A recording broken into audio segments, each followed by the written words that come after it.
નમસ્કાર, આપ જોઈ રહ્યા છો વીટીવી ન્યૂઝ. હું છું આપની સાથે વત્સલ. બુલેટિનની શરૂઆત કરીશું સુરતથી. તો સુરતમાં લેબોરેટરીમાં ચાલતા ડ્રગ્સના કાળા કારોબારનો પર્દાફાશ થયો. પોલીસે પર્વત પાટિયા વિસ્તારમાં એમડી ડ્રગ્સ બનાવતી લેબોરેટરી પકડી. 3 શખ્સો લેબમાં ક્રિસ્ટલ બેઝ એમડી ડ્રગ્સ બનાવીને શહેરમાં વેચાણ કરતા હતા. સોલારિસ શોપિંગ સેન્ટરની ડિક્રિયા ફૂડ એન્ડ ફાર્મા એનાલિટિકલ લેબોરેટરીમાં દરોડા પાડવામાં આવ્યા. પોલીસે ડ્રગ્સ બનાવવામાં વપરાતા સામાન સહિત 2.92 લાખનો મુદ્દામાલ જપ્ત કર્યો. પોલીસે લેબ ટેકનિશિયન બ્રિજેશ ભાલોદિયાની ધરપકડ કરી. લંડનમાં રહીને કારોબાર માટે પૈસા પૂરા પાડતા મુખ્ય સૂત્રધાર વોન્ટેડ જાહેર.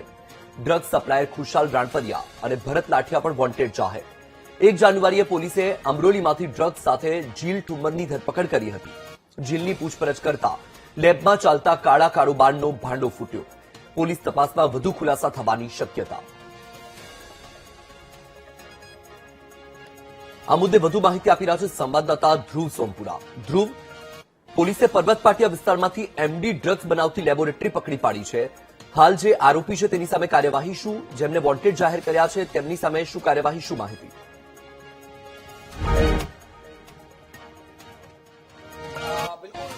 એસઓજી પોલીસે જે આખું ડ્રગ્સનું નેટવર્ક પકડ્યું છે તેમાં એક બહુ ખૂબ જ મોટી સફળતા મળી છે. સુરતમાંથી જે જગ્યાએ આ ડ્રગ્સ બનાવવામાં આવતું હતું તે જગ્યા જે લેબોરેટરી છે ત્યાં પોલીસ પહોંચી અને તે આખું ફેક્ટરી લેબોરેટરી પકડવામાં પોલીસને મોટી સફળતા મળી છે. જે રીતે અત્યારે હાલ જે એ ફેક્ટરી છે સુરતના પર્વત પાટિયા વિસ્તારમાં આવેલી ડિક્રિયા ફૂડ એન્ડ ફાર્મા જે ફેક્ટરી હતી ત્યાં તે જે લેબોરેટરી હતી તેનો એક ભાગ જે છે તે આ ભાડે આપવામાં આવ્યો હતો અને મિત્રતાના નામે આખો એક છેતરપિંડી કરીને ભાગ ભાડે લેવામાં આવ્યો હોવાનું હાલ તપાસમાં સામે આવ્યું છે.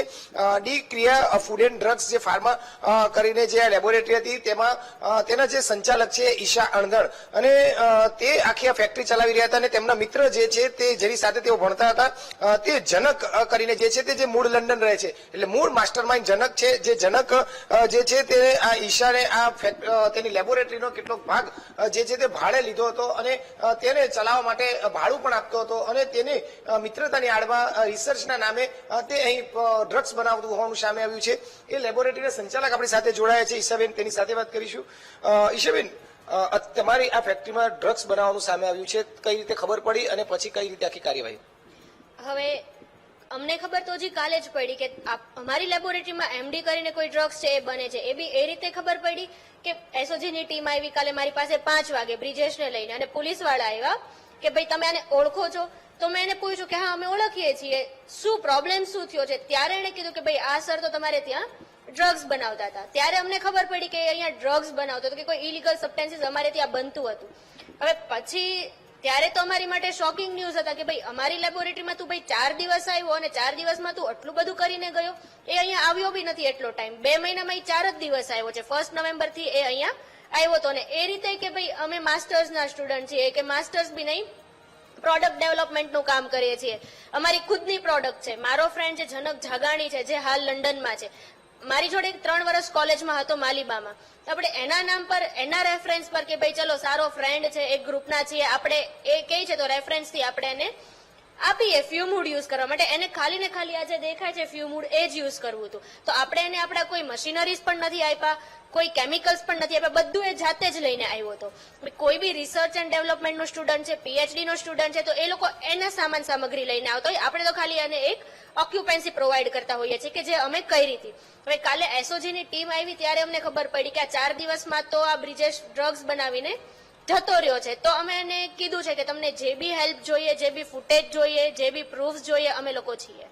આ જનક છે એ જનક મૂળ માસ્ટર માઇન્ડ હોવાનું સામે આવે છે. તે તમારી સાથે કેવી વાતો કરી હતી અને પછી આ જગ્યા ભાડે અપાવડાવવાની વાત કરી હતી? એ જ મેઇન પ્રોબ્લેમ ત્યાં જ આવ્યો છે કે ભાઈ જનક મારો ફ્રેન્ડ છે, કોલેજનો બહુ સારો એવો ફ્રેન્ડ હતો. હવે એનો મને કોલ પર બેક ટુ બેક કોલ આવતો હતો હું જયારે ઇન્ડિયા આવીને એ લંડન ગયો ત્યારે કે ભાઈ અમારું R&D નું કામ ચાલે છે, પ્રોડક્ટ બને છે, તો પ્લીઝ આપણી લેબોરેટરીમાં, અમારે દૂર જવું કોઈ બી લેબોરેટરીમાં, હું કીમ જાઉં છું 22 કિલોમીટર, તો ત્યાં બી પૈસા આપું છું 22,000 ને કોઈ બી ઇન્ટર્ન હોય કે કોઈ બી પ્રોડક્ટ ડેવલપમેન્ટ વાળો માણસ હોય એ આવી રીતે લેબમાં કામ કરતા જ હોય છે. તો આપણે એ ભરોસા પર આપી હતી કે ઠીક છે ફ્રેન્ડ છે એનું કામ કરે છે, ભાઈ એ બી કોઈ પ્રોડક્ટ બનાવી લેશે તો આપણા માટે તો સારું જ છે, વાંધો નહીં, એ એના રીતે આગળ આવે. તો આપણે આ ફ્યુમૂડ યુઝ કરવા માટે એ રીતે 12,000 પર મંથના રેન્ટ પર આપ્યું હતું. એટલે બિલકુલ ખૂબ જ મોટી વાત એ છે કે 12,000ના રેન્ટ પર આ જગ્યા જે છે તે ભાડે આપી હતી અને આ ભાડે આપેલી જગ્યામાં જે રિસર્ચ કરવાની બદલે અહીં થયું હતું ડ્રગ્સનું ઉત્પાદન કરવામાં આવતું હતું. ખૂબ જ મોટી માહિતી જ્યારે એસઓજી પોલીસને સામે આવી. એસઓજી પોલીસે બ્રિજેશની ધરપકડ કરી. બ્રિજેશની પૂછપરછમાં સામે આવ્યું કે માસ્ટર માઇન્ડ લંડન બેઠેલો હતો. લંડનમાં બેઠેલ જનક જે છે તે આખું જે ડ્રગ્સ બનાવવા માટેનો ઓર્ડર લેતો હતો અને આ બ્રિજેશ પાસે ડ્રગ્સ બનાવડાવતો હતો. એટલું જ નહીં, આ સુરતમાં જે ભૂતકાળમાં 2-3 આરોપી જે પકડાયા છે, અમરોલી ખાતે પણ 31 જે આરોપી પકડાયા તેની પૂછપરછમાં આખી ચેન સામે આવી છે. પોલીસે હાલ બ્રિજેશ સહિત 3 આરોપીની ધરપકડ પણ કરી છે. સાથે સાથે માસ્ટર માઇન્ડ જનક જે છે લંડનમાં બેઠેલો તેને વોન્ટેડ પણ જાહેર કર્યો છે અને આ જનકે મિત્રતાની આડમાં આખી ફેક્ટરી જે છે તે ભાડે લીધી અને એક પ્રકારે મિત્રતા જે હતી મિત્રતાની આડમાં તેને આ લેબોરેટરીમાં એક દગો કર્યો છે અને સાથે સાથે અહીં આખી ફેક્ટરી ઉભી કરી દીધી. આપ જે લેબોરેટરી ચાલતી હતી એ લેબોરેટરીમાં જ તેને આખું ડ્રગ્સ બનાવવાનું કારખાનું ઉભું કરી દીધું, જોકે તે પોતાના નામ પર પણ નહોતું અને તેનો જે છે તે ફાયદો ઉઠાવ્યો તેવું સામે આવ્યું છે. જી બિલકુલથી ધ્રુવ, આપ જોડાયા માહિતી સાથે આપનો આભાર.